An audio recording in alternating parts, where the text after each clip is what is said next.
My name is Senyo Kumasa. I am, a music orchestrator.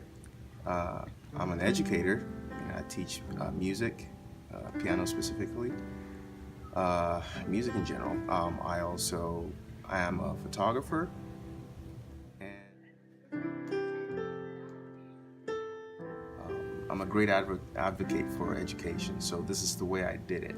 So as a music orchestrator, what I ended up doing was going onto the Berklee website, the Berklee School of Music, and picking out their semester course books and working through it. Fortunately, I had a mentor that would check my work. And then through research, years of research, I gained the skill and the knowledge to be able to do what I do. I do have education, for when I was in engineering, and for fitness and photography and all that. Those were part of my passion, and I simply sought out information, and with experience and time, I am where I am today. So a daily routine, let's see, usually I'm up by 5 in the morning. I have 2 little boys. We've got to get them ready for school. So right after I drop them off, then I go into work mode. Usually it's a combination of things. Either I start working on a project. I would usually spend at least maybe 2 hours working on an orchestration, and then let it sit. Usually I don't like to have a long drawn out session because that kills inspiration. And so from there I'd probably switch into photography. If I have had a family that I have pictures of that I need to edit, I do those. And then time for just resting, because it's quite a bit. As a musician at my church, if it's a Tuesday or a Sunday, I would be at the church either in the morning or in the evening, either for rehearsal or whatever that's needed.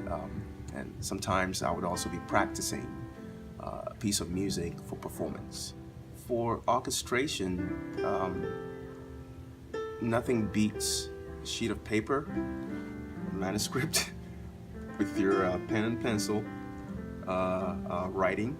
But I have software that aids me to notate my music on a staff, to get my ideas out there.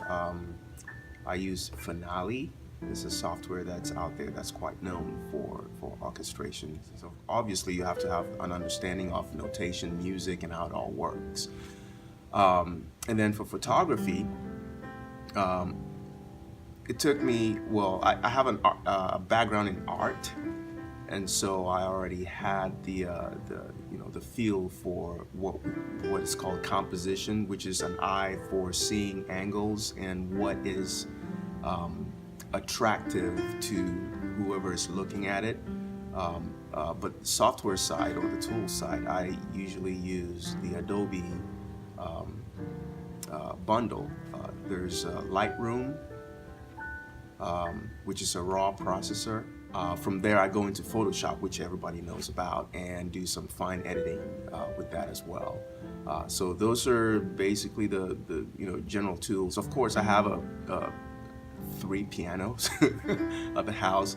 I have what we call sample libraries that allow me to mimic the sounds that I need for when I'm recording. For instance, piano, strings, flutes, horns, oboes, the whole 9 yards. It was all based on passion.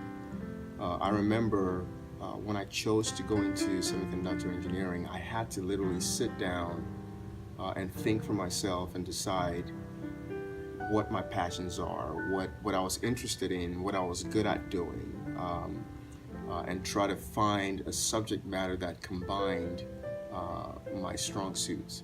So I discovered that I'm very meticulous when it comes to things. I like things, I have an attention for detail. I was really fascinated by electronics and how things worked, physics. right? And I was also an artist.